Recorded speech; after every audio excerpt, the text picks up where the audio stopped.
Story time audio ബുക്സിലേക്ക് എല്ലാവർക്കും സ്വാഗതം. ജോയിസി എഴുതിയ കാണാത്ത തീരങ്ങൾ.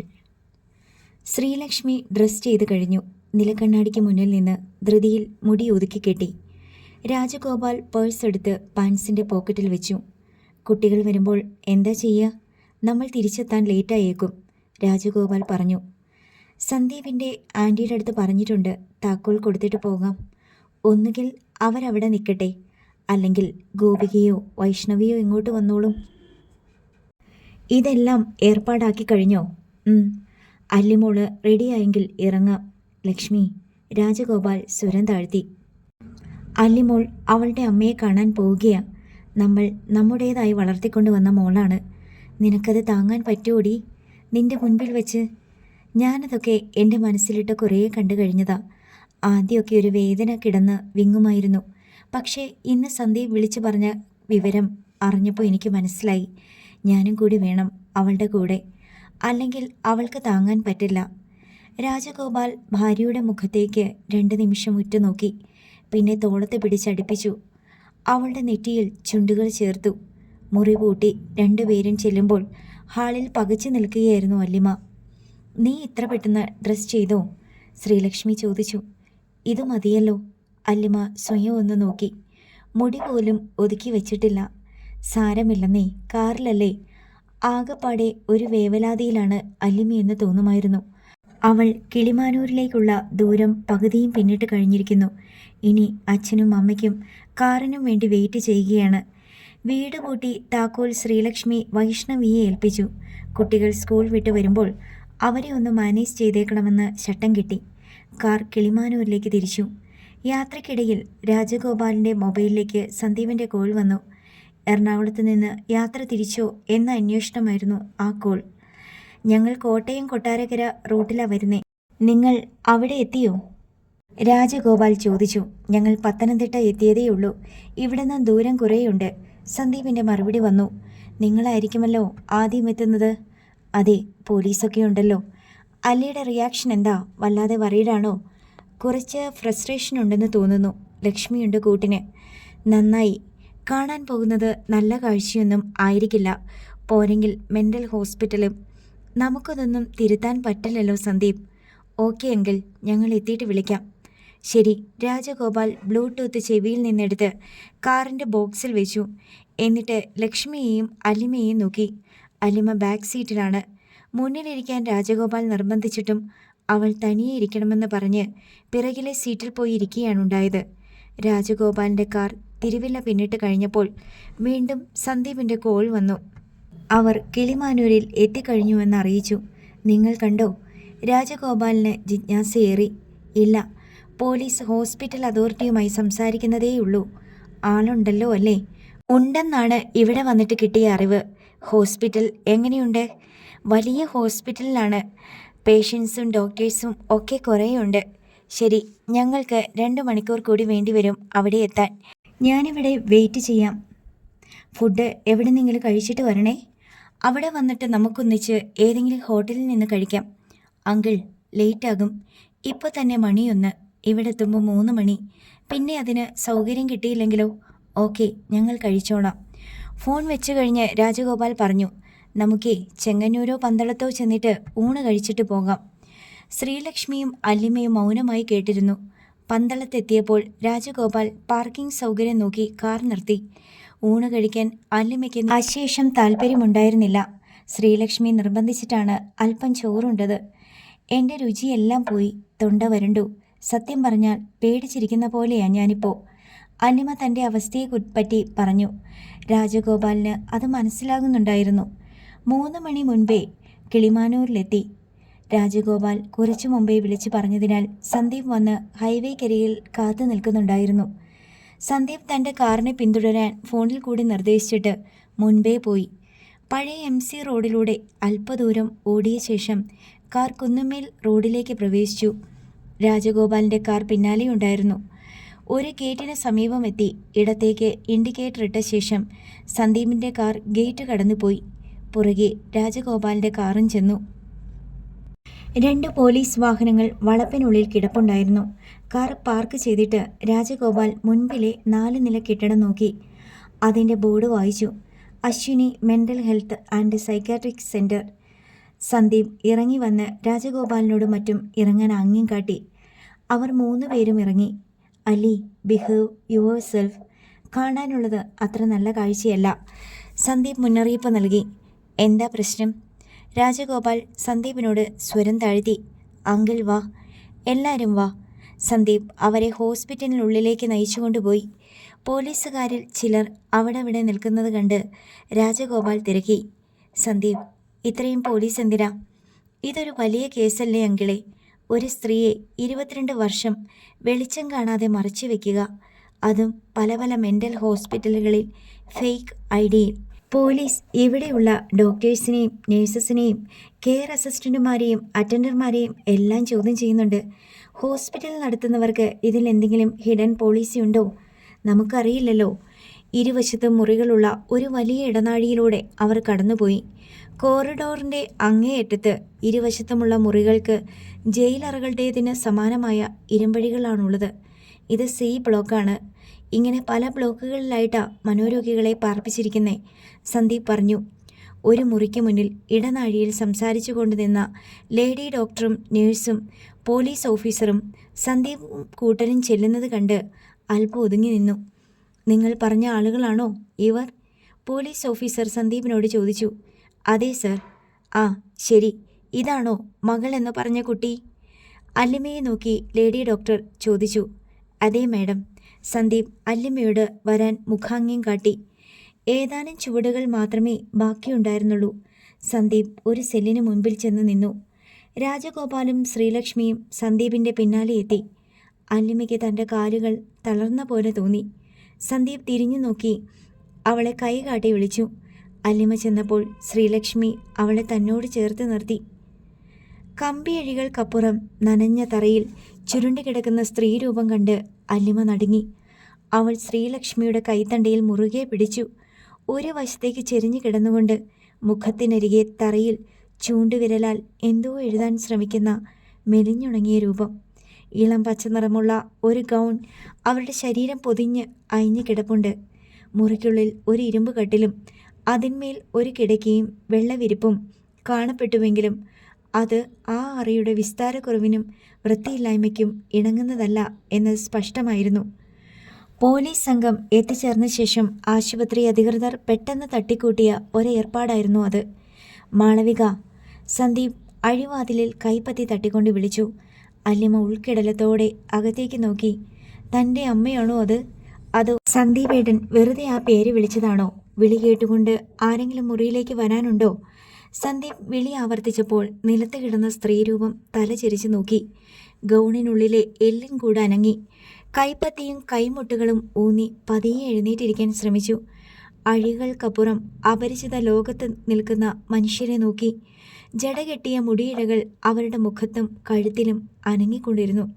മുഖത്തെ എല്ലുകളുന്തി, കവിളൊട്ടി, കണ്ണുകൾ താണ്, കഴുത്ത് നീണ്ട് ഒരു ദീനരൂപം. കൈപ്പത്തികൾ മുന്നിലെ തറയിൽ കുത്തി അവർ നോക്കുമ്പോൾ അല്ലിമയുടെ മുഖത്തും ആ നോട്ടം വന്നു വീണു. അവളുടെ ഉടൽ വിറപൂണ്ടു. 2 നിമിഷം ആ കൺകുഴിയിലെ തിളക്കം അവളുടെ മേൽ തങ്ങി നിന്നു. അല്ലിമ ശ്രീലക്ഷ്മിയുടെ കൈത്തണ്ടയിൽ മുറുകെ പിടിച്ചു. വീണ്ടും അവരുടെ നോട്ടം പതറി മറ്റുള്ളവരിലേക്ക് പോയി. ഒടുവിൽ സ്വന്തം കൈപ്പത്തിയിലേക്കായി. സന്ദീപ് ആരോടെന്നില്ലാതെ പറഞ്ഞു. ഞങ്ങൾ വന്ന് കാണുമ്പോൾ ഇതിനേക്കാൾ ശോചനീയ അവസ്ഥയിലായിരുന്നു. ഇതിപ്പോൾ ഹോസ്പിറ്റൽ അധികൃതർ പെട്ടെന്നൊരു മിന്നൽ ശുശ്രൂഷ നടത്തിയതാ. ഫ്ലോർ കഴുകി വൃത്തിയാക്കി. പേഷ്യൻറ്റിന് ഒരു സ്പഞ്ച് ബാത്ത് കൊടുത്തു. ഗൗൺ മാറ്റി ഇടിവിച്ചു. ബെഡ് കൊണ്ടുവന്ന് അതിൽ കിടത്താൻ നോക്കിയിട്ട് പറ്റിയില്ല. പേഷ്യൻ്റ് വയലൻ്റായി. ഇതിപ്പോൾ ആരെ അറിയില്ലല്ലോ അല്ലേ? രാജഗോപാൽ ചോദിച്ചു. ആരാണെന്നോ എവിടുന്ന് വന്നെന്നോ സ്വന്തം ഐഡൻറ്റിറ്റി എന്താണെന്നോ ഒന്നും അറിയില്ല. സ്വന്തം പേര് പോലും അറിഞ്ഞുകൂടാ. പറഞ്ഞാൽ മനസ്സിലാകുമോ? രാജഗോപാൽ പ്രത്യാശ വിട്ടില്ല. ആ സ്റ്റേജൊക്കെ കഴിഞ്ഞുപോയി. ഇരുമ്പൊഴികൾക്കപ്പുറത്തെ സ്ത്രീരൂപം വീണ്ടും ഒരു ചാവാല മൃഗത്തെ പോലെ നിലത്തമർന്ന് ചുരുണ്ടുകൂടി. അല്ലിമ ശ്രീലക്ഷ്മിയുടെ കയ്യിൽ നിന്നും പിടിവിട്ടു. അവൾ പെട്ടെന്ന് തിരികെ നടന്നു. എങ്ങോട്ടോ കുതറി രക്ഷപ്പെടുന്ന വ്യഗ്രതയോടെ. മോളെ, ശ്രീലക്ഷ്മി വിളിച്ചു. സന്ദീപും രാജഗോപാലും പരസ്പരം പകച്ചു നോക്കി.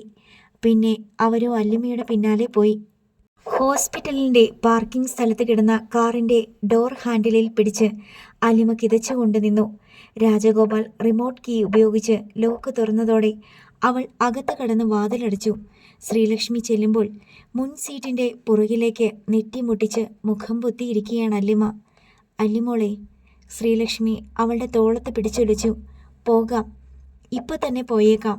ശ്രീലക്ഷ്മി രാജഗോപാലിനോട് കാറിൽ കയറാൻ ആംഗ്യം കാട്ടി. സന്ദീപിന് കാര്യം മനസ്സിലായി. അങ്കിളെ, അവളോട് ചോദിക്കുകയും പറയുകയും ഒന്നും വേണ്ട. ഷോക്ക്ഡായിട്ടിരിക്കുക. ഇത് കാരണമാ ഞാൻ ആദ്യമേ സംശയം പറഞ്ഞത്. എന്തൊരു ഭീകരാവസ്ഥയാണ് ഇത്. ഞാൻ ഇങ്ങനെയൊന്നുമല്ല വിചാരിച്ചത്. നമുക്ക് എന്തെങ്കിലും ചെയ്യാൻ പറ്റുമോ? പെട്ടെന്നൊന്നും നടക്കില്ല. എന്തായാലും അങ്കിൾ പൊയ്ക്കോ. ഇവിടുത്തെ കാര്യങ്ങൾ ഞാൻ അറിയിച്ചോളാം. അനിയ ബാബു എവിടെയാ? അയാൾ വന്നില്ലേ? പെരിയാർ വാലിക്ക് പോയിരിക്കുക. അവരെ കൂട്ടിക്കൊണ്ടു വരാൻ. അവർക്കും കാണണ്ടേ? ഇത് കാണാതിരിക്കുക ഭേദം. രാജഗോപാൽ കാറിൽ കയറി. കാർ സ്റ്റാർട്ടാക്കി. സന്ദീപിനെ കൈ കാണിച്ച ശേഷം കാർ പിറകോട്ടെടുത്ത് വളച്ച് ഗേറ്റിന് നേർക്കാക്കി ഗിയർ മാറ്റിയിട്ട് ഓടിച്ചു പോയി. ശ്രീലക്ഷ്മി തോളത്തുകൂടി കൈയിട്ട് അല്ലിമയെ ചേർത്ത് പിടിച്ചു. അവൾ കരയുകയാണെന്നാണ് ശ്രീലക്ഷ്മി വിചാരിച്ചത്. പക്ഷേ കരച്ചിലൊന്നുമില്ല. കുഴഞ്ഞതുപോലെ അവൾ ശ്രീലക്ഷ്മിയുടെ ചുമലിലേക്ക് തല ചായ്ച്ചു. അവളുടെ കൈത്തണ്ട എടുത്തു വെച്ച് തലോടിക്കൊണ്ട് ശ്രീലക്ഷ്മി പറഞ്ഞു, നീ യാഥാർത്ഥ്യവുമായിട്ട് പൊരുത്തപ്പെടണം മോളെ, അല്ലാതെ എന്തു ചെയ്യും? അല്ലിമ തോളത്ത് നിന്ന് പെട്ടെന്ന് മുഖമുയർത്തി. എനിക്കിങ്ങനെയൊരു ജീവിതം ഇനി വേണ്ട. എന്നെ ഏതെങ്കിലും അഗതി മന്ദിരത്തിലോ ശരണാലയത്തിലോ വിട്ടാൽ മതി. തന്നോട് തന്നെയുള്ള വെറുപ്പും നിന്നയും സങ്കടവുമെല്ലാം അവളുടെ മുഖത്ത് പ്രകടമായി. നീ എന്താടി ഇങ്ങനെ പറയുന്നേ? നിനക്കതിൻ്റെ ആവശ്യം എന്താ? ഞാൻ ആരാ? എനിക്ക് നിങ്ങളുടെ കൂടെ ജീവിക്കാൻ എന്താ യോഗ്യത? ഒന്നുമില്ല. പാരവശ്യം കൊണ്ട് അവൾക്ക് ശ്വാസം വേണ്ടത്ര കിട്ടിയില്ല. എൻ്റെ അമ്മയല്ലേ അത്? എന്നെ പ്രസവിച്ച സ്ത്രീയല്ലേ? ഇനിയും പിടിച്ചു നിൽക്കാനാവാതെ അലിമ പൊട്ടിപ്പോയി. ഞാനുണ്ടെന്നറിയാതെ ഒരു മനുഷ്യ സ്ത്രീയാണെന്ന ഓർമ്മ പോലും ഇല്ലാതെ എത്ര കാലം? അതൊന്നും നമ്മുടെ തെറ്റല്ല. നീ അത് മനസ്സിലാക്കണം. മറ്റാരൊക്കെയോ ചേർന്ന് അടിച്ചേൽപ്പിച്ച അനീതിയാ. ശ്രീലക്ഷ്മി അവളെ സ്വാതന്ത്ര്യപ്പെടുത്താൻ ശ്രമിച്ചുകൊണ്ടിരുന്നു. എനിക്കിനി ഒന്നും വേണ്ടമേ. ഞാൻ ആരാണെന്ന് മനസ്സിലായി. ഒരു പുഴുവിൻ്റെ അത്ര വില പോലും ഇല്ല.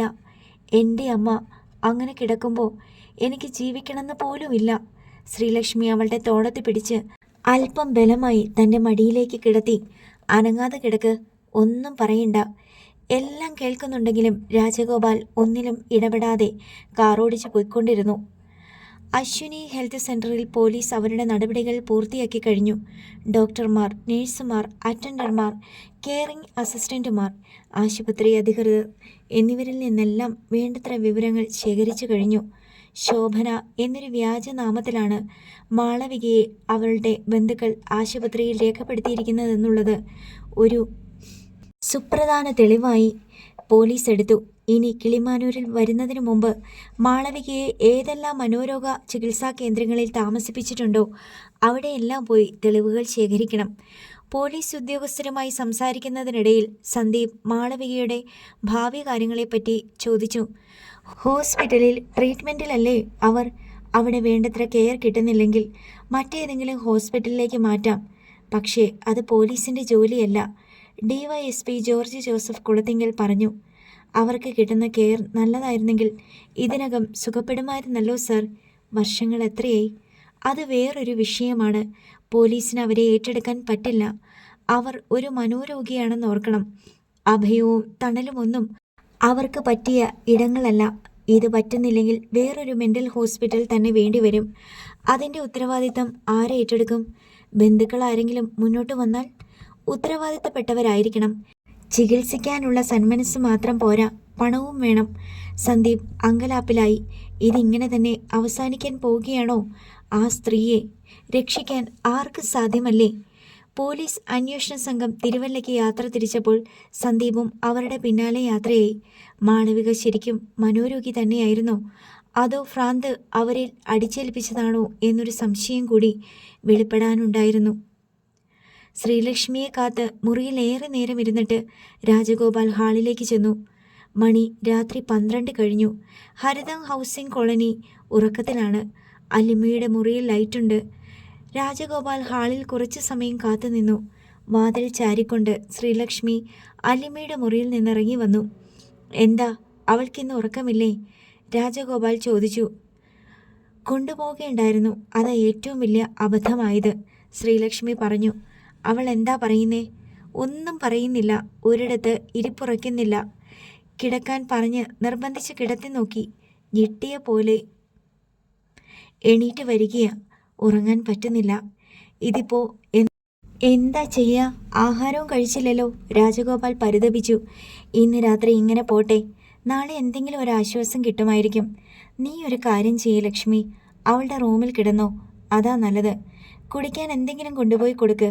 ശ്രീലക്ഷ്മി ലെമൺ ടീ ഉണ്ടാക്കി ഒരു കപ്പ് രാജഗോപാലിന് കൊടുത്തു. അടുത്ത കപ്പുമായി മുറിയിൽ ചെന്നപ്പോൾ അലിമ ലാപ്ടോപ്പ് എടുത്തു വെച്ച് മേശയ്ക്ക് മുന്നിൽ ഇരിക്കുകയാണ്. ഈ പാതിരാക്ക് നീ ഇതുമായി എന്ത് ചെയ്യുവാ? ശ്രീലക്ഷ്മി ആശ്ചര്യപ്പെട്ടു. ഇത് കണ്ടോ, നോക്ക്. ശ്രീലക്ഷ്മി കമ്പ്യൂട്ടർ സ്ക്രീനിലേക്ക് നോക്കി. മാളവികയുടെ ചിത്രം, പല ആംഗിളുകളിൽ, പല വലിപ്പത്തിൽ. ഇതാണോ നമ്മൾ ഇന്ന് കണ്ടത്? എനിക്കിത് സഹിക്കാൻ പറ്റുന്നില്ല. എൻ്റെ കണ്ണീന്ന് മായുന്നില്ല. മോളെ, നമുക്ക് എന്ത് ചെയ്യാൻ കഴിയും? അവരുടെ മകളല്ലേ ഞാനല്ലാതെ ആരുണ്ട്? ബാക്കി പറയാതെ അവൾ നിർത്തി. നീ എന്താ ഉദ്ദേശിക്കുന്നത്? എനിക്കറിഞ്ഞൂടാ. ഞാൻ പോയിക്കോട്ടെ? നീ എന്ത് ഭ്രാന്താ പറയുന്നേ? എനിക്ക് അവരുടെ കൂടെ ഇരിക്കണം, അവരുടെ കൂടെ താമസിക്കണം. അതിനുവേണ്ടി ഭ്രാന്തിയാകണമെങ്കിൽ അതിന് ഞാൻ തയ്യാറാ. അലിമയുടെ ശാഠ്യമുറഞ്ഞ മുഖത്തേക്ക് നോക്കി ശ്രീലക്ഷ്മി പകച്ചു നിന്നു. കിഷോർ ബൈക്ക് ഓടിച്ച് ഇടപ്പള്ളി ബർഗർ ജംഗ്ഷനിലെത്തി. ഇടത്തേക്ക് തിരിഞ്ഞ് VP മരക്കാർ റോഡിലൂടെ അല്പദൂരം പോയി. സാന്റാ മരിയ അക്കാദമിയുടെ മുൻപിൽ അവൻ ബൈക്ക് നിർത്തിയതും ഗേറ്റിനുള്ളിൽ നിന്ന് സോഫിയ ധൃതിയിൽ ഇറങ്ങി വന്നു. ബൈക്കിൻ്റെ ബട്ടർഫ്ലൈ ക്രാഷ് ഗാർഡിൽ കൊടുത്തിയിട്ടിരുന്ന ഹെൽമെറ്റ് അഴിച്ച് കിഷോർ സോഫിയയ്ക്ക് കൊടുത്തു. എത്ര നേരം കൊണ്ട് പോസ്റ്റായിട്ട് നിൽക്കുക ഞാൻ? പറഞ്ഞ സമയത്തൊന്നും വരില്ല. സോഫിയ പരിഭവിച്ചു. ഞാൻ മെട്രോയ്ക്കല്ല വന്നത്, ബൈക്കിനാ. കിഷോർ ഗൗരവം വിടാതെ പറഞ്ഞു. ഈവനിങ് ബാച്ചിലുള്ളവർ വന്നു തുടങ്ങി. ഓരോരുത്തർ ചോദിക്കുക, എന്താ ഇവിടെ നിൽക്കുന്നേ, ആരെയെങ്കിലും വെയിറ്റ് ചെയ്യുവാണോന്ന്. ആണെന്ന് പറഞ്ഞുകൂടെ? എനിക്കിവിടെ ആരാ ഉള്ളത് വെയിറ്റ് ചെയ്യാനും വേണ്ടി? ഞാൻ. കിഷോർ സ്വയം നെഞ്ചിൽ തൊട്ടുകാട്ടി. ഈ ഞാൻ ആരാണ് പോലും ചോദിക്കുന്നവരോട് പറയണ്ടേ? റിലേഷൻഷിപ്പ് എന്താന്ന്? ഫിയാൻസേ? എന്തോ ചുറ്റിക്കളിയാണെന്ന് ആളുകൾ വിചാരിക്കും. ആരെങ്കിലും എന്തെങ്കിലും വിചാരിച്ചോട്ടെ, നമുക്കെന്താ?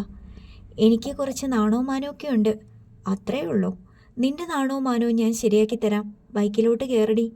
കിഷോറിൻ്റെ ആജ്ഞയ്ക്ക് ശബ്ദം കൂടിപ്പോയി. റോഡിലൂടെ നടന്നു പോയിക്കൊണ്ടിരുന്ന ഒരു സ്ത്രീയും പുരുഷനും ഞെട്ടി തിരിഞ്ഞു നോക്കി. ആരോ എടുത്തു വെച്ച പോലെ നൊടിയിടയിൽ സോഫിയ ബൈക്കിൽ കയറി. എന്നാ ഒച്ചയാ, നടുറോഡാണ്, മനുഷ്യർ കേൾക്കുമെന്ന വിചാരം വേണ്ടേ? സോഫിയ പരാതിപ്പെട്ടു. കേട്ടാലെന്താ, നിന്റെ അപ്പനുണ്ടല്ലോ മാനാർ മത്തായി. മാനാർ മത്തായി അല്ല, അരീക്കര കുര്യച്ചൻ. എൻ്റെ അപ്പന് വിളിക്കുന്നോ? ഞാൻ മാനാർ മത്തായിയാണ് വിളിച്ചത്. നീയല്ലേ തിരുത്തി നിന്റെ അപ്പൻ്റെ പേരിലോട്ട് വെച്ചത്? പറയാൻ വന്നത് പറഞ്ഞില്ല. നിന്നെ ഞാൻ കെട്ടുമെന്ന് നിന്റെ അപ്പൻ്റെ മുഖത്ത് നോക്കി വെല്ലുവിളിച്ചവനാ ഞാൻ. അതിനേക്കാളും വലിയവന്മാരൊന്നും ഇല്ലല്ലോ. പിന്നെ വല്ലവരും കേട്ടാ എനിക്കെന്താ? ബൈക്കെടുക്ക്, പോകാം. സോഫിയ ഹെൽമെറ്റ് തലയിൽ വെച്ചു. ഹെൽമെറ്റിൻ്റെ ഗ്ലാസ് ഷീൽഡ് താഴ്ത്തിയ ശേഷം കിഷോർ ബൈക്കെടുത്തു. കാറിൽ വന്നുകൂടായിരുന്നോ കിച്ചുവേട്ടാ? സോഫിയ ചോദിച്ചു. എനിക്ക് കാറില്ല, എൻ്റെ അച്ഛൻ്റെയോ. ഓ, എന്തൊരെളിമ. ഒരു വീട്ടിൽ എല്ലാവർക്കും സ്വന്തമായിട്ട് ഓരോ കാർ വീതം വേണോ? എല്ലാ പെൺപിള്ളേർക്കും കാറിനേക്കാൾ ഇഷ്ടം ബൈക്കാ. കെട്ടിപ്പിടിച്ച് തോളത്ത് തലയും വെച്ച് സുഖമായിട്ട് പുറകിലിരുന്ന് പോവാലോ. നീ മാത്രം എങ്ങനെ ഇങ്ങനെ തലതിരിഞ്ഞു പോയത്? കുറേ എക്സ്പീരിയൻസ് ഉണ്ടെന്ന് തോന്നുന്നല്ലോ പുറകിലിരുത്തി കെട്ടിപ്പിടിപ്പിച്ച്. എൻ്റെ അമ്മോ, ഞാൻ ദിവസവും കാണുന്ന കാര്യമാ പറഞ്ഞത്. ഉടനെ അതിൻ്റെ നെഗറ്റീവ് സൈഡിലോട്ട് നോട്ടം എത്തിക്കഴിഞ്ഞു. പാതി ആത്മകഥം പോലെ കിഷോർ പറഞ്ഞു. സോഫിയ പിറകിലിരുന്ന് ശബ്ദമില്ലാതെ ചിരിച്ചു. പത്തടിപ്പാലത്തിന് സമീപമുള്ള അച്ചൈൻസ് റെസ്റ്റോറൻറ്റിൻ്റെ പിൻമുറ്റത്ത് ബൈക്ക് ചെന്ന് നിന്നു. രണ്ടുപേരും ബൈക്കിൽ നിന്നിറങ്ങി. ഹെൽമറ്റ് കയ്യിൽ പിടിച്ചുകൊണ്ട് റെസ്റ്റോറൻറ്റിലേക്ക് നടന്നു. കൈ കഴുകി ഫാമിലി റൂമിൽ സീറ്റ് പിടിച്ചു. എന്താ ഉദ്ദേശം? സോഫിയ ചോദിച്ചു. നിന്നെ ഒന്ന് സൽക്കരിച്ചിട്ട് ഹോസ്റ്റലിൽ എത്തിക്കാമെന്ന് വിചാരിച്ചു. അത് മനസ്സിലായി. ടൈം? അവൾ വാച്ചിൽ തൊട്ട് കാണിച്ചു. പേയിങ് ഗസ്റ്റാ ഞാൻ. 7 മണി കഴിഞ്ഞാൽ പിന്നെ 900 ചോദ്യങ്ങളാ ഹൗസ് ഓണറുടെയും വൈഫിൻ്റെയും വക. 7 മണിക്കപ്പുറം പോയാൽ നിന്നെ ഞാൻ എൻ്റെ വീട്ടിലേക്ക് കൊണ്ടുപോകും, പോരെ? അതിനുള്ള ധൈര്യമുണ്ടോ? ധൈര്യമില്ലാഞ്ഞിട്ടല്ല, ഇപ്പോഴേ വീട്ടിൽ പറഞ്ഞ് ചളിയാക്കണ്ടല്ലോ എന്ന് വിചാരിച്ചിട്ടാ. എനിക്കൊരു പ്ലാനുണ്ട്, അതിനൊരു ഡിസിപ്ലിനും ഉണ്ട്. അതിനിടയിൽ ബെയറർ വന്നു. എന്താ വേണ്ടത്? കിഷോർ സോഫിയോട് ചോദിച്ചു. ചപ്പാത്തി, ചിക്കൻ ഫ്രൈ, ബിരിയാണി എന്നല്ലേ ഫോൺ ചെയ്തപ്പോൾ പറഞ്ഞത്? അത് മാറ്റാൻ പറ്റില്ലേ? ഒരു തവണ ആഗ്രഹം പറഞ്ഞാൽ പിന്നെ അത് ഫിക്സ്ഡ് ആണോ? അങ്ങനെ ആര് പറഞ്ഞു? നിനക്ക് കോഴി ബിരിയാണിയോടല്ലായിരുന്നോന്നാ ചോദിച്ചത്. എനിക്കെല്ലാം വേണമെന്ന് തോന്നും. Biryani, chapati, chicken, mutton, parotta, fried rice, noodles, beef fry. പക്ഷേ വയറൊന്നല്ലേ ഉള്ളൂ, സോഫിയ ചിരിച്ചും കൊണ്ട് പറഞ്ഞു. ബെയറർ ഓർഡർ എടുത്ത് പോയി കഴിഞ്ഞ് സോഫിയ ഒന്നും കൂടി ആവശ്യപ്പെട്ടു. ഒരു ഫലൂദ. അതും കൂടി പറഞ്ഞേക്കണേ. അതും കൂടി മതിയോ? പോക്കറ്റ് കീറിപ്പോകുമോ? എങ്കിൽ വേണ്ട, എനിക്കിഷ്ടമുള്ളതൊക്കെ വാങ്ങിത്തരാൻ കിച്ചുവേട്ടനല്ലാതെ വേറെ ആരുണ്ട്? കിച്ചുവേട്ടൻ വിചാരിക്കുന്നത് ഈ പെണ്ണിന് നാണമില്ലല്ലോ എന്നല്ലേ? ഞാൻ അങ്ങനെയൊന്നും വിചാരിച്ചിട്ടില്ല. എനിക്ക് സന്തോഷമേ ഉള്ളൂ. കിച്ചുവേട്ടാ, ഞാനൊരു കാര്യം ചോദിക്കാൻ വിട്ടുപോയി. ന്യൂസ് പേപ്പറിലും ചാനലിലുമൊക്കെ വെണ്ടയ്ക്ക വലുപ്പത്തിൽ ന്യൂസ് വന്നല്ലോ. അലിമ ചേച്ചിയുടെ അമ്മയെ കണ്ടെത്തിയതും അലിമ ചേച്ചി മെൻ്റൽ ഹോസ്പിറ്റലിൽ ചെന്നതും ഒക്കെ. അതിൻ്റെ ഫൈനൽ റിസൾട്ട് എന്തായി? ആ ചേച്ചിക്ക് അമ്മയെ തിരിച്ചു കിട്ടുമോ? ഇതുവരെ അതിലൊന്നും ഒരു ക്ലാരിഫിക്കേഷൻ ആയിട്ടില്ല. സന്തുവേട്ടൻ ആ പ്രശ്നത്തിന് പിറകെ നടക്കുക, കിഷോർ പറഞ്ഞു. എന്തിനാ എൻ്റെ പേരും ഫോട്ടോയും പത്രത്തിൽ കൊടുത്തത്? അതൊന്നും വേണ്ടായിരുന്നു. നീ ഈ കേസിലെ ഒരു കീ ഫാക്ടറാണ്. നീയാണ് കൊച്ചെ രഹസ്യങ്ങളുടെ ബ്ലാക്ക് ബോക്സ് തുറക്കാനുള്ള താക്കോൽ തന്നത്. നീ ഹെൽപ്പ് ചെയ്തില്ലെങ്കിൽ പോണ്ടിച്ചേരിയിൽ വെച്ച് തന്നെ ഞങ്ങൾക്ക് ഇൻവെസ്റ്റിഗേഷൻ അവസാനിപ്പിച്ച് മടങ്ങേണ്ടി വന്നാനേ. എന്നാലും എൻ്റെ പേര് വേണ്ടായിരുന്നു. വേണം, ആളുകൾ അറിയട്ടെ നീ നല്ല ധൈര്യമുള്ള പെണ്ണാണെന്ന്. ഫോട്ടോ കൊടുക്കണ്ടായിരുന്നു. അതിനെന്താ, നീ ബോൾഡ് മാത്രമല്ല ബ്യൂട്ടിഫുള്ള് കൂടിയാണെന്ന് ആളുകൾ ചിന്തിക്കുന്നതും പറയുന്നതും എനിക്കൊരു അഭിമാനമല്ലേ? അയ്യോടാ, അഭിമാനിക്കാൻ പറ്റിയ സംഗതി. അച്ഛൻ രാവിലെ ഒതുക്കത്തിൽ ന്യൂസ് പേപ്പറിലെ ഫോട്ടോ കാണിച്ചിട്ട് എൻ്റെ അടുത്ത് ചോദിച്ചു. എന്നാ? സോഫിയ ജിജ്ഞാസാഭരിതയായി.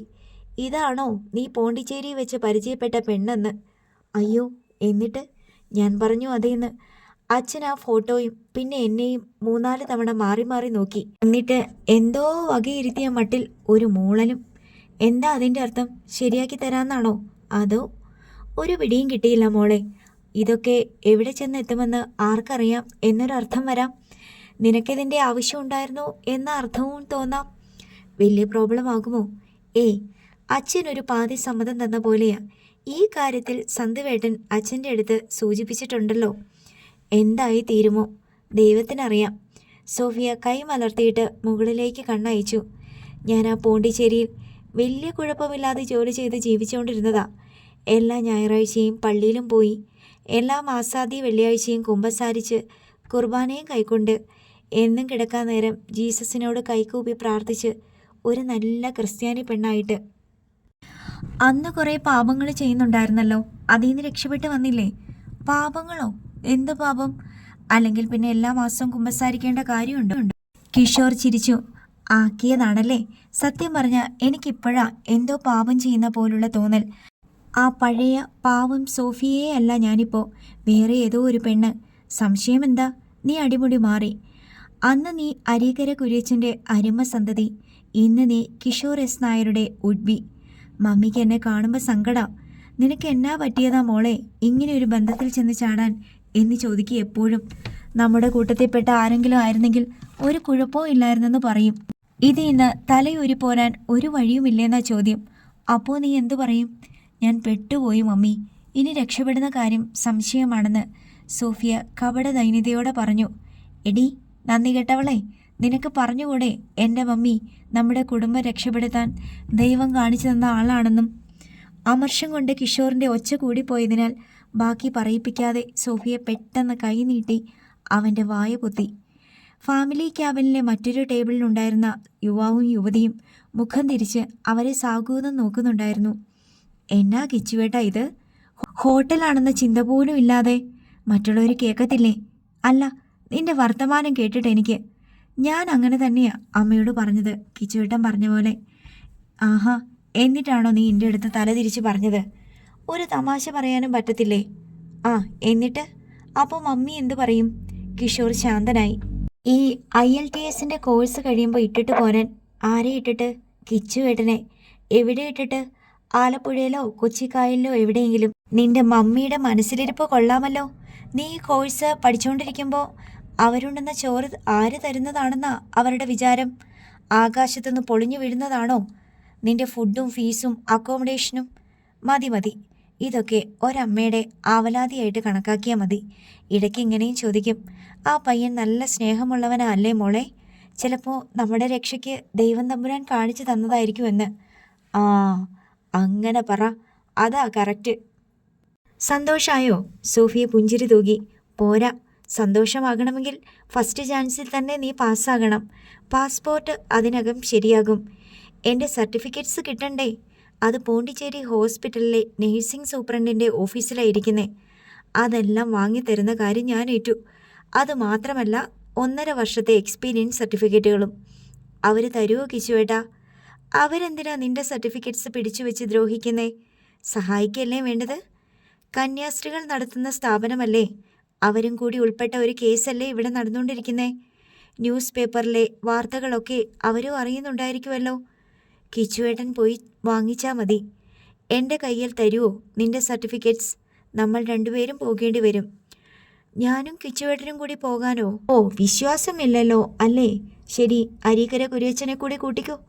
അല്ല, നമ്മൾ രണ്ടും മാത്രം പോകുന്നത് ശരിയല്ലല്ലോ. അവിടെ 2 ദിവസമെങ്കിലും സ്റ്റേ ചെയ്യേണ്ടി വരില്ലേ? അതിനിടയ്ക്ക് ഞാൻ നിന്റെ ചാരിത്രം. പെട്ടെന്ന് സോഫിയ അവൻ്റെ വായ് പൊത്തി. ഷോ, മിണ്ടാതെ. ദൈവമേ, ഇതിനെക്കൊണ്ട് തോറ്റു. കിഷോർ അവളുടെ കൈ പിടിച്ചു മാറ്റി. പിന്നെ വേറൊരു കാര്യം, കോഴ്സ് പാസ്സായി കഴിഞ്ഞാൽ 3 മാസത്തിനകത്ത് വിസ വരും.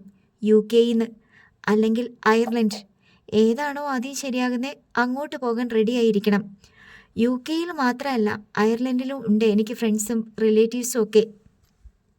എന്നെ ടെൻഷൻ അടിപ്പിക്കല്ലേ. IELTS പാസ്സാകുന്നതൊക്കെ ഒരു ഭാഗ്യമാണെന്ന് പറഞ്ഞുകൊണ്ടിരുന്ന പാസ്സാകത്തില്ല. പഠിക്കണം. ഓ, അതാണല്ലോ ഇപ്പോൾ എൻ്റെ ഏറ്റവും വലിയ ടാസ്ക്. ഇതൊക്കെ ആർക്ക് വേണ്ടിയാടി? ആർക്ക് വേണ്ടിയാ? നിനക്ക് നിൻ്റെ കുടുംബത്തിനും വേണ്ടി. ഓ, പാവം കിച്ചുവേട്ടന് വെറും ത്യാഗം മാത്രം. എനിക്കെന്ത് കിട്ടാനാ? ഒന്നുമില്ലേ? പോണ്ടിച്ചേരിയിൽ നിന്ന് എന്നെ പിടിച്ചോണ്ട് വന്ന് അരച്ചുരുട്ടി കുഴച്ച് പരത്തി കിച്ചുവേട്ടൻ്റെ പാകത്തിന് പാലും പഞ്ചസാരയും ഒക്കെ ചേർത്ത് ബേക്ക് ചെയ്തെടുക്കുമോ എന്നെ? എന്തിനാ? എനിക്ക് കടിച്ചു മുറിച്ച് തിന്നാൻ. കിഷോർ കുസൃതി ചിരിയോടെ പറഞ്ഞു. ആ, അതങ്ങ് സമ്മതിച്ചാൽ മതി. സോഫിയയും ചിരിച്ചു. ഇതിനിടയിൽ ബെയറർ 2 പ്ലേറ്റും 2 ഗ്ലാസും ഒരു ബോട്ടിൽ മിനറൽ വാട്ടറും ടേബിളിൽ കൊണ്ടുവച്ചിട്ട് പോയി. മേശപ്പുറത്തിരുന്ന കിഷോറിൻ്റെ ഫോൺ വൈബ്രേറ്റ് ചെയ്യുന്നത് കണ്ട് സോഫിയ അതെടുത്ത് കയ്യിൽ കൊടുത്തു. സന്തുവേട്ടനാണല്ലോ. കിഷോർ കോൾ എടുത്തു. ഹലോ സന്തുവേട്ടാ. എടാ, ഞാൻ നിൻ്റെ വീട്ടിലെത്തി. നീ എവിടെയാ? ഞാനിവിടെ സീറ്റിൽ തന്നെയുണ്ട്. വർക്ക് കഴിഞ്ഞില്ലേ? എന്ത് ചെയ്യുവാ? ഇവിടെ ഒരു റെസ്റ്റോറൻറ്റിൽ. നിനക്ക് വീട്ടിൽ നിന്ന് ഫുഡൊന്നും കിട്ടാറില്ലേ? സന്തുവേട്ടാ, ഞാൻ സോഫിയെ കാണാൻ വന്നതാ. സന്തുവേട്ടൻ്റെ അടുത്ത് ആരെങ്കിലും ഉണ്ടോ? ഇതാണോ കോഴ്സ് പഠിത്തവും പഠിപ്പിക്കലും? ഓ, വല്ലപ്പോഴും ഒന്ന് കാണുന്നേ. സ്നാക്സ് എന്തെങ്കിലും കഴിക്കാമെന്ന് വിചാരിച്ച് കയറിയതാ. ആ, സൽക്കാരം നടക്കട്ടെ, ഞാനിവിടെ ഉണ്ട്. അല്ലിമയുടെ വീട്ടിൽ പോയില്ലേ? പോയില്ല, പോണം. അവിടെ ഇത്തിരി പ്രശ്നമുണ്ട്. എന്താ സന്തുവേട്ടാ? അല്ലിമയ്ക്ക് അവളുടെ അമ്മയെ കണ്ടപ്പോൾ മുതൽക്ക് ഭയങ്കര വിഷമവും ടെൻഷനും. അവൾക്ക് കൂടെ നിന്ന് അമ്മയെ നോക്കണം. അതിനെന്താ, നല്ല കാര്യമല്ലേ? എടാ, ആ സ്ത്രീ മനോരോഗിയാ. അവർക്ക് അല്ലി ആരാണെന്നൊന്നും അറിയില്ല. പറഞ്ഞാലും മനസ്സിലാവില്ല. മെൻ്റൽ ഹോസ്പിറ്റലിൽ പോയി അല്ലിക്ക് താമസിക്കാൻ പറ്റുമോ? ഇല്ല. അവളുടെ അമ്മയെ മറ്റെങ്ങോട്ടെങ്കിലും മാറ്റാൻ പറ്റുമോ? അതുമില്ല. അപ്പോൾ എന്തു ചെയ്യും? എങ്ങനെയെങ്കിലും അതൊന്ന് സോൾവ് ചെയ്യണം. ഞാൻ അല്ലിയുടെ വീട്ടിലേക്ക് പോവുക. നീ ഉടനെ എത്തുമോ? സോഫിയെ കൊണ്ടുവിട്ടിട്ട് വന്നേക്കാം. ആ ശരി, വെക്കുക. കോൾ കട്ടായി. എന്താ കിച്ചുവേട്ടാ? സോഫിയ ആകാംക്ഷയോടെ നോക്കി. ബേറർ ഭക്ഷണം നിരത്തിയ ട്രേയുമായി വരുന്നുണ്ടായിരുന്നു. അയാൾ ട്രേ മേശപ്പുറത്ത് വെച്ചു. അതിൽ നിന്ന് വിഭവങ്ങൾ ഓരോന്നായി എടുത്തു വെച്ചു. പറയാം, കഴിച്ചു തുടങ്ങിക്കോ, കിഷോർ നിർദ്ദേശിച്ചു. സീരിയസ് മാറ്ററാണോ? കിഷോർ മൂളി. നിന്നെ ബാധിക്കുന്ന കാര്യമല്ല, കഴിക്ക്. സോഫിയ ദീർഘനിശ്വാസം എടുത്തു. പിന്നെ ഭക്ഷണത്തിലേക്ക് കൈവച്ചു. സന്ദീപ് ഗേറ്റ് കടന്നു വരുന്നത് നോക്കിക്കൊണ്ട് രാജഗോപാൽ സിറ്റൗട്ടിൽ നിൽപ്പുണ്ടായിരുന്നു. അല്ലി എവിടെ അങ്കിളെ? സിറ്റൗട്ടിന് താഴെ ചെരുപ്പഴിച്ചു വെക്കുന്നതിനിടെ സന്ദീപ് തിരക്കി. മുറിയിലുണ്ട്. സന്ദീപ് വിളിച്ചില്ലേ? വിളിച്ചു. എന്തു പറഞ്ഞു? അവളൊരു ഷോക്കിലാ അങ്കിളെ. അമ്മയെന്നൊക്കെ പറയുമ്പോൾ എല്ലാവർക്കും ഓരോ സങ്കല്പം ഉണ്ടല്ലോ. മെൻ്റൽ ഹോസ്പിറ്റലിൽ വെച്ചുണ്ടായ ആ കൂടിക്കാഴ്ച അവളെ ശരിക്കും ഞെട്ടിച്ചു. സന്ദീപ് ഹോസ്പിറ്റലിൽ നിന്ന് ഫോൺ ചെയ്തപ്പോൾ ഒന്ന് സൂചിപ്പിച്ചാൽ മതിയായിരുന്നു. ഉടനെ കാണാൻ പറ്റില്ലെന്നോ പോലീസ് സമ്മതിക്കില്ലെന്നോ എന്തെങ്കിലും പറഞ്ഞ് ഞങ്ങൾ തിരിച്ചു പോന്നോളായിരുന്നു. അങ്ങനൊന്നും അവളെ പൊട്ടിയാക്കാൻ പറ്റില്ല അങ്കിളെ. ന്യൂസ് ചാനലുകളിൽ ന്യൂസും വീഡിയോ ക്ലിപ്പിംഗ്സും വരുമ്പോൾ നമുക്ക് വിരിയിട്ട് മറയ്ക്കാൻ പറ്റുമോ? പത്രത്തിലെ ഡീറ്റെയിൽസ് അവൾ കാണില്ലേ? കുറച്ചുകൂടെ വൃത്തിയും ഭംഗിയും സൗകര്യങ്ങളും ഉള്ള മുറിയിലായിരുന്നെങ്കിൽ ഇത്രയും ദൈന്യത തോന്നില്ലായിരുന്നു. രാജഗോപാൽ പരിതപിച്ചു. അങ്കിൾ കാണാഞ്ഞിട്ടല്ലേ? ഞങ്ങൾ ആദ്യം ചെല്ലുമ്പോൾ കണ്ട കാഴ്ച ഇതൊന്നുമല്ലായിരുന്നു. മലത്തിലും മൂത്രത്തിലും കിടക്കുക. പോലീസ് എത്തിയതോടെ ഹോസ്പിറ്റലിൻ്റെ ആൾക്കാർ പെട്ടെന്ന് പേഷ്യൻറ്റിൻ്റെ ഡ്രസ്സെല്ലാം മാറ്റി കഴുകിച്ച് വേറെ നല്ല ഡ്രസ്സ് ഇടിവിച്ചതാ. മാത്രമല്ല വെള്ളമടിച്ച് മുറി മുഴുവൻ കഴുകി തുടച്ചു. ആദ്യത്തെ കാഴ്ച കണ്ടിരുന്നെങ്കിൽ അല്ലി ബോധം കെട്ടി വീണേനെ. ഹോസ്പിറ്റലുകാർ വേണ്ട പോലെ നോക്കുന്നില്ലായിരുന്നോ സന്ദീപ്? പോലീസ് ചോദിച്ചില്ലേ? ആർക്ക് വേണോ ആ സ്ത്രീയെ? കുറേ കാലമായിട്ട് ആരും കാണാൻ പോലും ചെല്ലുന്നില്ലായിരുന്നു. കൊണ്ടുവന്ന് തള്ളിയിരിക്കുകയല്ലേ. ചത്ത് കിട്ടിയാൽ രക്ഷപ്പെട്ടു. ഇതുപോലത്തെ കേസിൽ സ്വന്തം വീട്ടുകാർ കൂടെ നിന്ന് ശ്രദ്ധിച്ചാൽ മാത്രമേ ഹോസ്പിറ്റൽ നല്ലപോലെ നോക്കൂ. ആരുമില്ലേ അവരെ ഏറ്റെടുക്കാൻ? ആരേറ്റെടുക്കും അങ്കിളെ? മാളവികയുടെ റിലേറ്റീവ്സ് ഉണ്ടല്ലോ. അവരാണല്ലോ ആ സ്ത്രീയെ ഈ കോലത്തിലാക്കിയത്. മാത്രമല്ല മാളവികയുടെ അച്ഛനും ആങ്ങളെയും സബ്ജയില്ല. പിന്നെയുള്ളത് വയ്യാത്ത മല്ലികച്ചിട്ടിയ. അവർക്ക് എണീറ്റ് നടക്കണമെങ്കിൽ പരസഹായം വേണം. ചന്ദ്രബാബുവിൻ്റെ അച്ഛനും അമ്മയും വന്നില്ലേ? അവരെന്തു പറയുന്നു? പിന്നെ അവരുടെ മകൻ അനിബാബു? അവർ വന്ന് മാളവികയെ കണ്ടു. അവർക്ക് തന്നെ തിരിച്ചറിയാൻ പറ്റുന്നില്ല. അത് മാളു അല്ലെന്നാ പറയുന്നേ. അതെന്താ അങ്ങനെ തോന്നാൻ? അങ്കിളെ, അവർക്ക് വിശ്വസിക്കാൻ പറ്റുന്നില്ല. പക്ഷെ വിശ്വസിക്കാതെ വയ്യല്ലോ. കരഞ്ഞോണ്ട് അവർ തിരിച്ചു പോയത്. അവരെയും മാളവിക തിരിച്ചറിഞ്ഞില്ല അല്ലേ? അങ്ങനൊന്ന് ചിന്തിക്കുക പോലും ചെയ്യരുത് അങ്കിളെ. താൻ ആരാണെന്ന് അറിയില്ല മാളവികയ്ക്ക്. പിന്നെയല്ലേ മറ്റുള്ളവർ. മാങ്ങോട്ടുശ്ശേരിന്ന് മാളവികയുടെ സ്വന്തം അമ്മയെ കൊണ്ടുപോയി കാണിച്ചാലോ? സന്ദീപ് മറുപടിയൊന്നും പറയാതെ നിരാശയോടെ തലയാട്ടി നിഷേധം പ്രകടിപ്പിച്ചു. അല്ലിക്കൊരു സമാധാനവും ഇല്ല സന്ദീപ്. അവളുടെ അമ്മ അവിടെ കിടന്നൊരു പുഴുവിനെ പോലെ ചത്തുപോകില്ലേന്ന് അവൾ ചോദിക്കുന്നേ. എന്തു പറയും അവളോട്? സന്ദീപ് അവളോടൊന്ന് സംസാരിക്ക്. നമുക്ക് ഒന്നും ചെയ്യാനില്ലെന്ന് പറ. ശരി അങ്കിളെ, ഞാനൊന്ന് പറഞ്ഞു നോക്കാം. സന്ദീപിനെ കൂട്ടിക്കൊണ്ട് രാജഗോപാൽ അകത്തേക്ക് പോയി. ഹാളിൽ വിഷമത്തോടെ ശ്രീലക്ഷ്മി നോക്കി നിൽപ്പുണ്ടായിരുന്നു. രാജഗോപാൽ സന്ദീപിനെ അല്ലിമയുടെ മുറിയുടെ മുന്നിലെത്തിച്ചു. വാതിൽക്കൽ നിന്നിരുന്ന ബിന്ദാര അച്ഛനോട് സ്വരം താഴ്ത്തി പറഞ്ഞു. കരച്ചിലായിരുന്നു. അതാ ഞാൻ റൂമിൽ നിന്ന് പുറത്തിറങ്ങി നിന്നത്. അകത്തോട്ട് കയറി ചെല്ലാൻ രാജഗോപാൽ സന്ദീപിൻ്റെ നേർക്ക് നോട്ടം കൊണ്ട് സഞ്ജ നൽകി.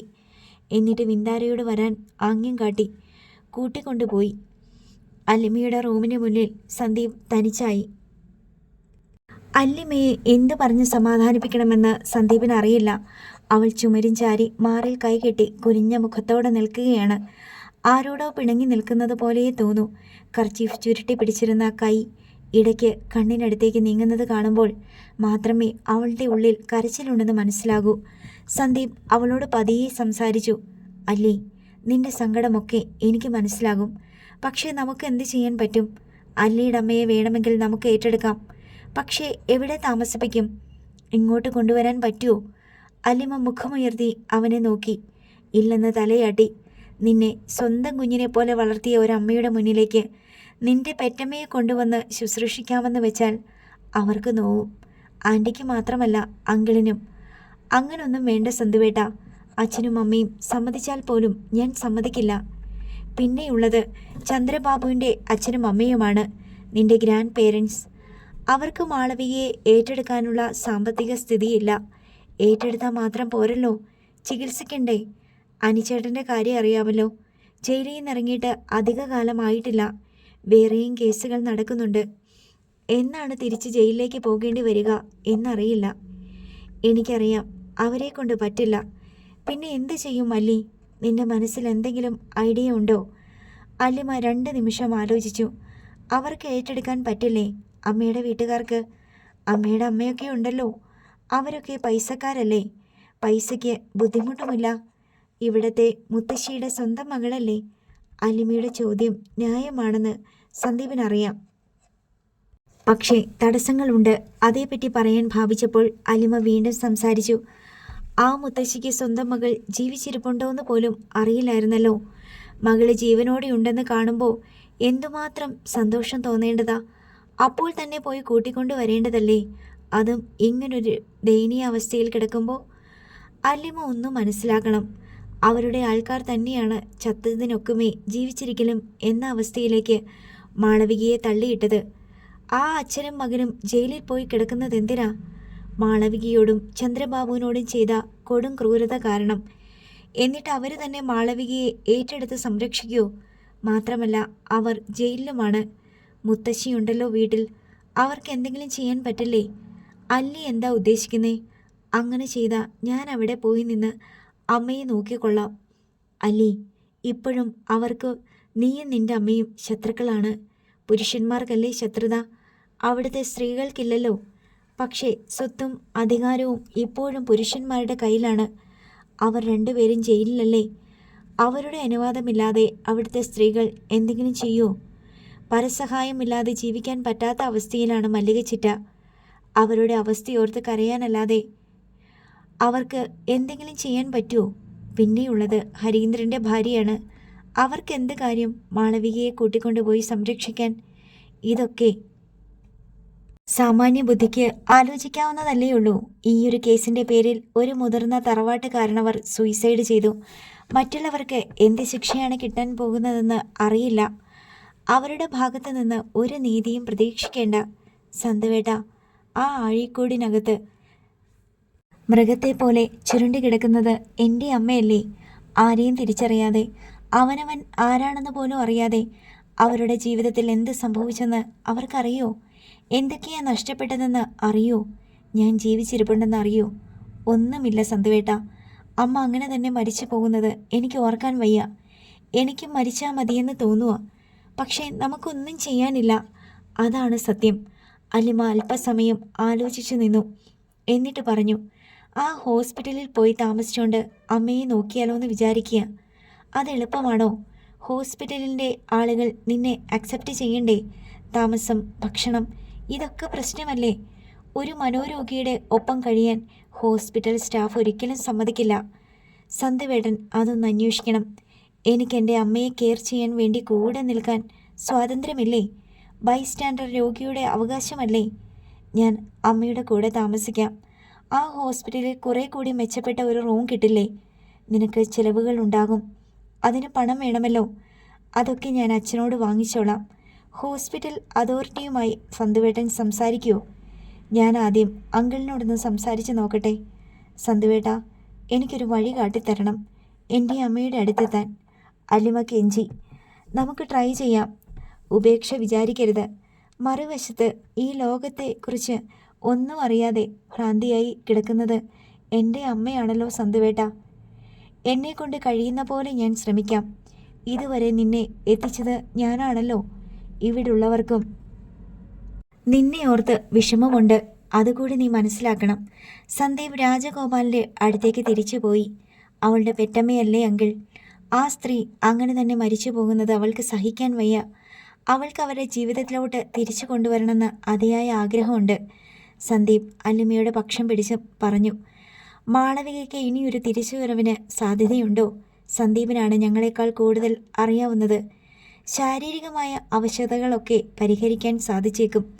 നല്ല ഭക്ഷണം, നല്ല പരിചരണം, നല്ല ചികിത്സ ഒക്കെ മതിയല്ലോ. പക്ഷേ മനസ്സിൻ്റെ സമനില തിരിച്ചു പിടിക്കാൻ കഴിയുമെന്ന് അറിഞ്ഞുകൂടാ. അതൊരു സൈക്യാട്രിസ്റ്റിനല്ലേ പറയാൻ പറ്റൂ. ഇക്കാര്യത്തിൽ സാമ്പത്തികമായിട്ട് എന്തെങ്കിലും ചെയ്യാമെന്നല്ലാതെ എൻ്റെ ബുദ്ധിയിൽ വേറെ വഴിയൊന്നും കാണുന്നില്ല. ഞാൻ ആ മെൻ്റൽ ഹോസ്പിറ്റലിലെ ഡോക്ടർമാരുമായി സംസാരിക്കട്ടെ അങ്കിൾ. അവർ സമ്മതിച്ചാൽ അല്ലിക്ക് അവളുടെ അമ്മയെ നോക്കാൻ ഇവിടുന്ന് അങ്കിൾ അനുവാദം കൊടുക്കുമോ എന്നാണ് അറിയേണ്ടത്. ഞാനും ഒരു മനുഷ്യനാ സന്ദീപ്. എനിക്കുമുണ്ട് അമ്മ.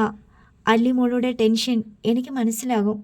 ഹോസ്പിറ്റലിൽ അവൾ സേഫാണെങ്കിൽ അവൾക്ക് വേണ്ടുന്ന എല്ലാ ഹെൽപ്പും ഞാൻ ചെയ്തു കൊടുക്കാം. അത് മതി. എനിക്ക് ചെയ്യാൻ കഴിയുന്ന സഹായങ്ങളൊക്കെ ഞാനും ചെയ്യാം. മാളവികയുടെ വീട്ടുകാരുടെ നിലപാട് കൂടി അന്വേഷിക്കാം. അവരാണല്ലോ ഏറ്റവും അടുത്ത റിലേറ്റീവ്സ്. ഒരു പക്ഷേ കുറേ കൂടി മെച്ചപ്പെട്ട ചികിത്സാ സൗകര്യങ്ങളുള്ള ഏതെങ്കിലും ഹോസ്പിറ്റലിലേക്ക് മാറ്റാൻ പറ്റുമോ എന്നുകൂടി ആലോചിക്കണം. അതൊക്കെ വലിയ റിസ്ക് അല്ലേ? ഒരിക്കൽ ഏറ്റെടുത്താൽ പിന്നെ നമുക്ക് താഴെ ഇറക്കാൻ പറ്റില്ല. കിളിമാനൂരിലെ ഹോസ്പിറ്റൽ അതോറിറ്റിയുമായി സംസാരിക്കട്ടെ അങ്കിൾ. പോലീസിൻ്റെ അനുവാദവും വേണ്ടി വന്നേക്കും. ഒറ്റയ്ക്ക് മണിമലയിൽ പോകരുത്. ശത്രുക്കളെല്ലാം സബ് ജയിലിലല്ലേ അങ്കിൾ. ഇനി എന്ത് പേടിക്കാൻ? എന്നെ എന്തെങ്കിലും ചെയ്താൽ ആരെങ്കിലും രക്ഷപ്പെടുവോ? കുറ്റം ചെയ്തവരെല്ലാം പിടിക്കപ്പെട്ടു. കിട്ടാനുള്ളത്ര തെളിവുകളെല്ലാം കിട്ടി. ഇനി അല്ലി മാളവിക പ്രസവിച്ച കുട്ടിയാണോ എന്ന് തെളിയിക്കാൻ ഒരു DNA ടെസ്റ്റ് വേണ്ടി വന്നേക്കും. അത്രയുള്ളൂ ബാക്കി. സന്ദീപ് തികഞ്ഞ ആത്മവിശ്വാസത്തിൽ പറഞ്ഞു നിർത്തി. അടുത്ത ഭാഗം നാളെ.